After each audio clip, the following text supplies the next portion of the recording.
देखो ਹੁਣ तक ਆਪਾਂ 3rd A यूनिट च मैगनैटिक इफैक्ट्स ऑफ करंट्स ਕਿਹੜੇ टॉपिक्स कर चुके हैं। ऑर्स्टेड एक्सपैरीमेंट, स्नो रूल, सब तो इंपॉर्टेंट टॉपिक ਆਪਾਂ ਕੀਤਾ ਸੀ बायोट्स सैविट्स लॉ।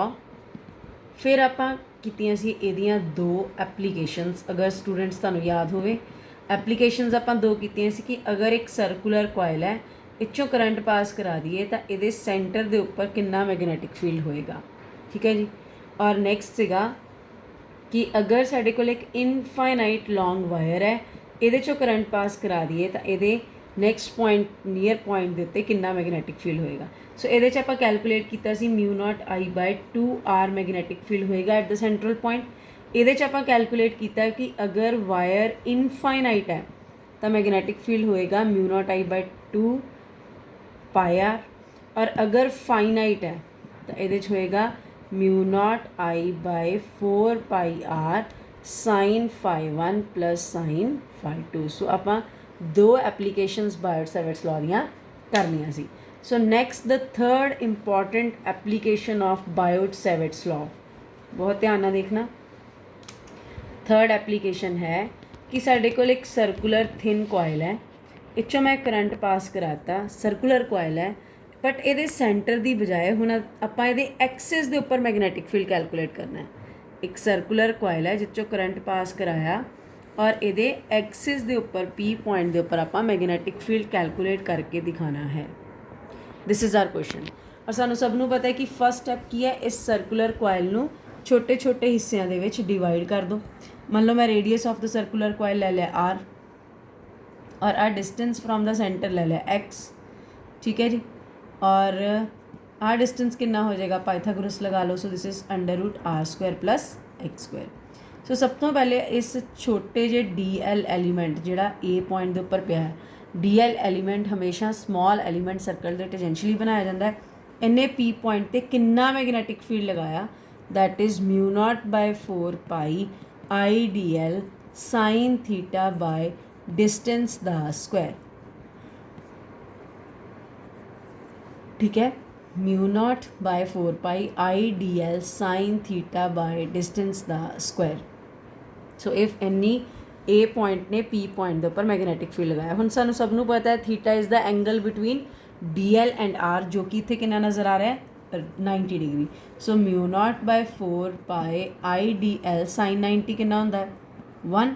सो साइन 90 1 हो गया ओवर √ ते कट्टे गए, इसका स्क्वायर है r² plus x²। This is my first equation.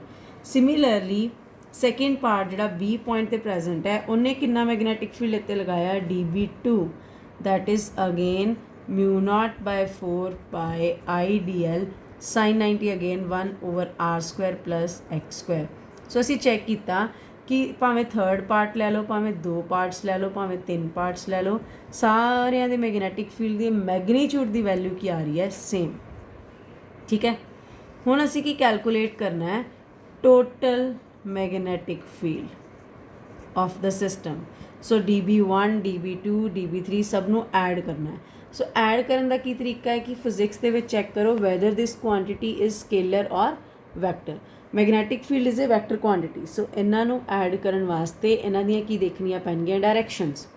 हुण ध्यान नाल देखो करंट इस वायर दे विच सर्कुलर कॉइल दे विच घूम रहा है तो मैगनैटिक फील्ड की डायरैक्शन अगर मैं राइट हैंड थंब रूल लगा के देखा तो सेंटर के उपर मैगनैटिक फील्ड आ रही है इनवर्ड, बट एक्सिस के उपर मैगनैटिक फील्ड की डायरैक्शन नहीं आ रही। सर्कुलर कॉइल जो करंट जा रहा है वो सानू सेंटर के उपर मैगनैटिक फील्ड की डायरैक्शन दस रहा है, पर एक्सियल पॉइंट P के उपर मैगनैटिक फील्ड की डायरैक्शन ही नहीं दस रहा। सो इस करके असी DL cross R right hand screw rule की हैल्प के नाल P पॉइंट के उपर मैगनैटिक फील्ड की डायरैक्शन देखांगे, जो सानू दसदा है कि मैगनैटिक फील्ड की डायरैक्शन हमेशा इस केस सरफेस दे परपेंडिकुलर आएगी। This is our surface. Screw rule सानू दिखाता है कि इस सरफेस दे 90 डिग्री ते dB1 मैगनैटिक फील्ड की डायरैक्शन आएगी। सिमिलरली इस सरफेस ते 90 डिग्री ते डायरैक्शन आएगी dB2 दी। क्लियर। हुण dB1 दे दो की बनने इत्थे कंपोनेंट्स dB1 एंड dB2 इस सरफेस दे 90 ਦੇ ਉੱਪਰ ਡਾਇਰੈਕਸ਼ਨ ਬਣ ਗਈ according to right hand screw rule. Cross product ਦੀ ਹੈਲਪ ਦੇ ਨਾਲ ਆਪਾਂ ਦੇਖਿਆ। ਸੋ ਇਸ ਸਰਫੇਸ ਦੇ ਉੱਪਰ ਮੈਗਨੈਟਿਕ ਫੀਲਡ ਦੀ ਆ ਡਾਇਰੈਕਸ਼ਨ ਔਰ ਇਸ ਸਰਫੇਸ ਤੇ ਆ ਡਾਇਰੈਕਸ਼ਨ 90 ਡਿਗਰੀ ਤੇ। ਆ ਐਂਗਲ ਮੈਂ ਲੈ ਲਿਆ ਥੀਟਾ, ਆ ਵੀ ਲੈ ਲਿਆ ਥੀਟਾ। ਅਗਰ ਆ ਥੀਟਾ 90 ਮਾਈਨਸ ਥੀਟਾ ਤਾਂ ਆ ਵੀ ਥੀਟਾ ਹੋਏਗਾ, ਸਿਮਿਲਰਲੀ ਆ ਵੀ ਥੀਟਾ ਹੋਏਗਾ।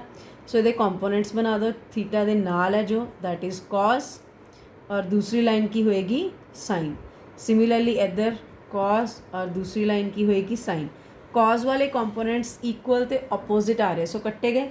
किहड़े कंपोनेंट्स है जिहड़ा टोटल मैगनैटिक फील्ड सानू देंगे साइन वाले। So total magnetic field is given by dB1 sine theta plus dB2 sine theta plus dB3 sine theta plus so on. जिन्ने मर्जी ऐड करते जाओ, सारे कंपोनेंट्स साइन वाले ऐड हो जाएंगे, कॉज वाले ऑपोजिट डायरेक्शन आने लिए कट्टे जाएंगे।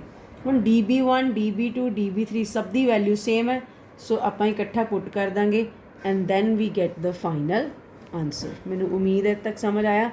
सो टोटल कितना कैलकुलेट करांगे? Magnetic field total dB sine theta, dB1 भी dB साइन थीटा है, dB2 भी dB साइन थीटा है, dB3 भी dB sine theta and so on. So integrate dB sine theta. तुहानूं पता है फिजिक्स दे विच दो टर्म्स नूं अगर आपां दो तो ज़्यादा टर्म्स नूं ऐड करना तो इंटीग्रेट कर दो। लिमिट्स की लओगे 0 to 2πr, सर्कल दियां लिमिट्स लेंथ दियां।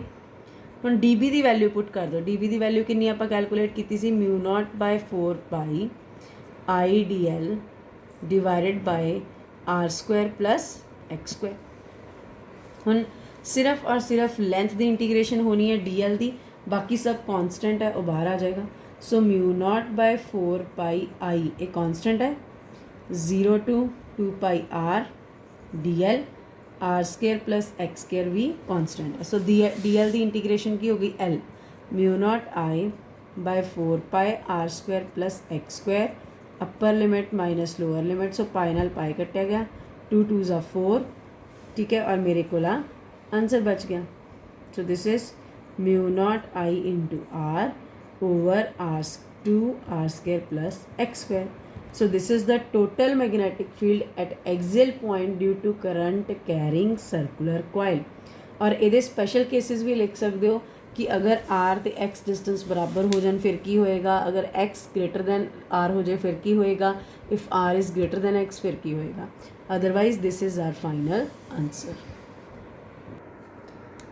तो देखो बायोट सैविट्स लॉ जो सी ਉਹਦੇ ਉਹ ਥੋੜਾ ਜਿਹਾ ਡਿਫਿਕਲਟ ਸੀ। ਉਹਦੀਆਂ ਜਿੰਨੀਆਂ ਵੀ ਐਪਲੀਕੇਸ਼ਨ ਸੀ ਕਿ ਇੱਕ ਵਾਇਰ ਚੋਂ ਕਰੰਟ ਪਾਸ ਕਰਾਇਆ, ਉਹਦੇ ਅਰਾਊਂਡ ਮੈਗਨੈਟਿਕ ਫੀਲਡ ਕੈਲਕੂਲੇਟ ਕਰੋ, ਇੱਕ ਸਰਕਲ ਦੇ ਐਕਸੀਅਲ ਤੇ ਕਰੋ। ਤਾਂ ਅਸੀਂ ਕੀ ਕੀਤਾ, ਪਹਿਲੇ ਸਰਕਲ ਨੂੰ ਜਾਂ ਵਾਇਰ ਨੂੰ ਛੋਟੇ ਛੋਟੇ ਹਿੱਸਿਆਂ 'ਚ ਕਨਵਰਟ ਕੀਤਾ, ਫਿਰ ਇੱਕ ਕਰਕੇ ਰਿਜ਼ਲਟ ਦੇਖਿਆ, ਫਿਰ ਉਹਦੀ ਇੰਟੀਗ੍ਰੇਸ਼ਨ ਕੀਤੀ। ਸੋ ਇਹ ਰਿਜ਼ਲਟਸ ਬਹੁਤ ਡਿਫਿਕਲਟ ਤੇ ਆਰਟੀਕਲ ਨੂੰ ਉਹਨਾਂ ਨੇ ਲੈਂਥੀ ਬਣਾ ਦਿੱਤਾ। ਫਿਰ ਸਾਇੰਟਿਸਟ ਆਇਆ एम्पीयर्स ने कहा कि अगर आप ओदा लॉ लगावांगे तो सारे आर्टिकल्स की हो जाएंगे ईजी। बायोट सैविट्स लॉ नूं लगाउण दी बजाय हुण आपां सेम आर्टिकल्स नूं सॉल्व करना है। किहड़े लॉ दे नाल? Ampere's circuital law. एम्पीयर्स ने कहा कि ये लॉ पहली गल तो सिर्फ क्लोज्ड बॉडीज़ लिए यूज़ हुंदा लॉ, ठीक है, ओपनली यूज़ नहीं हुंदा। अगर किसी भी क्लोज्ड बॉडी के अंदर मैं चैक करना है कितना मैगनैटिक फील्ड है तो ये अराउंड कितना मैगनैटिक फील्ड है, डिपेंड करता है कि ये अराउंड करंट कितना जा रहा है। जिन्ना ज़्यादा करंट उन्ना ज़्यादा ये स्ट्रोंग ये अराउंड मैगनैटिक फील्ड होएगा।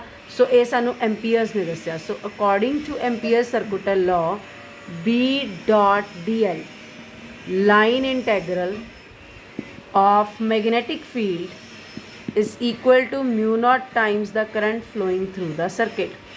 किसी भी वायर क्लोज्ड सिस्टम के अक्रॉस कितना मैगनैटिक फील्ड होएगा, ये डिपेंड करता है कि वो अंदर कितना करंट होएगा। असीं ओपन किया, एक कॉन्सटेंट आ गया जिसका नाम है परमेबिलिटी। सो एक सिस्टम के 10 टेस्ला करंट जा रहा है, 10 एम्पीयर करंट जा रहा है। सो सपोज 10 टेस्ला अगर मैगनैटिक फील्ड है, अगर मैं करंट नूं 100 एम्पीयर करदा तो मैगनैटिक फील्ड की वैल्यू भी बहुत ज़्यादा बढ़ जाएगी। So according to Ampere circuital law the line integral of magnetic field is equal to μ0 times the current flowing through the system, close system, ठीक है जी। हुण अगला आर्टिकल साडा आंदा है very very important, state and proof Ampere circuital law. State and proof, state आपां कर लिया, ਹੁਣ ਆਪਾਂ ਇਹਨੂੰ ਪ੍ਰੂਵ ਕਰਕੇ ਦਿਖਾਣਾ ਹੈ। ਜਿੰਨੇ ਵੀ ਮੈਂ ਸਟੈਪਸ ਸਿਖਾਉਣ ਲੱਗੀ ਐਂਪੀਅਰ ਸਰਕੂਟਲ ਲਾਅ ਦੇ ਉਹ ਸੇਮ ਤੁਸੀਂ ਹਰ ਆਰਟੀਕਲ 'ਚ ਯੂਜ਼ ਕਰਨੇ ਆ। ਸੋ ਪ੍ਰੂਫ ਕਿੱਦਾਂ ਕਰਨਾ ਇਹਦਾ? ਸਪੋਜ਼ ਮੇਰੇ ਕੋਲ ਇੱਕ ਵਾयर है, ਇਹ 'ਚੋਂ करंट पास हो रहा है। ਸਾਨੂੰ ਪਤਾ ਹੈ एम्पीयर्स लॉ सिर्फ और सिर्फ क्लोज बॉडीज़ ਲਈ ਹੀ यूज़ हो सकता है। सो सब तो पहले ਆਪਾਂ ਇਹਨੂੰ क्लोज्ड ਬਣਾਵਾਂਗੇ। सो क्लोज बनाता DL स्मॉल एलिमेंट, ਤੁਹਾਨੂੰ पता है सर्कल पहला स्टेप हो गया क्लोज बनाओ। सैकेंड सो सब तो पहला स्टेप हो गया कि इनू क्लोज बनाना है। कभी भी ओपन सर्किट च आपां एम्पीयर्स लॉ नहीं लगा सकते। सो क्लोज मैं बनाता। सैकेंड स्टेप इनू स्मॉल एलीमेंट मतलब छोटे छोटे पार्ट्स के विच कन्वर्ट करो। सो सर्कल के उपर हमेशा टेजेंशियल बनाता मैं स्मॉल एलीमेंट। सिमिलरली DL ते नैक्सट है तुसी मैगनैटिक फील्ड की डायरैक्शन देखनी है। सो DL आ गया टेजेंशियल टू द सर्कल और करंट की डायरैक्शन तुहानूं पता है इनवर्ड, करंट ऊपर जा रहा है। सो थंब इधर रखा, palm gives the direction of magnetic field. So किधर आ रही है? Inward. So inward magnetic field. So इत्थे मैं बनाता इनवर्ड, ठीक है। थर्ड स्टैप, हर आर्टिकल तुसी B.DL तो ही स्टार्ट करना है एम्पीयर्स लॉ का, ठीक है। B.DL हुण दोनों वैक्टर्स सेम डायरैक्शन च है। किन्ने डिग्री का एंगल है दोनों च?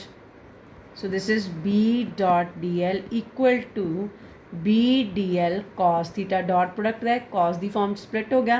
तुहानूं पता है दोनों सेम डायरैक्शन च है। सो एंगल हो गया 0 डिग्री। cos 0 कितना हुंदा है? 1 और B कॉन्स्टेंट है, बाहर आ गया। DL की कर देनी है इंटीग्रेशन। DL की इंटीग्रेशन L की है total length of the circle which is 2πr, ठीक है जी।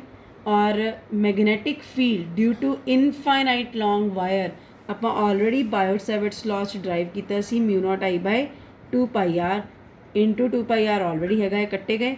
सो मेरे को आंसर आ गया B.DL is equal to μ0I, hence this is Ampere's law. So Ampere's law proof हो गया। सो पेपर क्वेश्चन की आंदा है state and prove Ampere's law.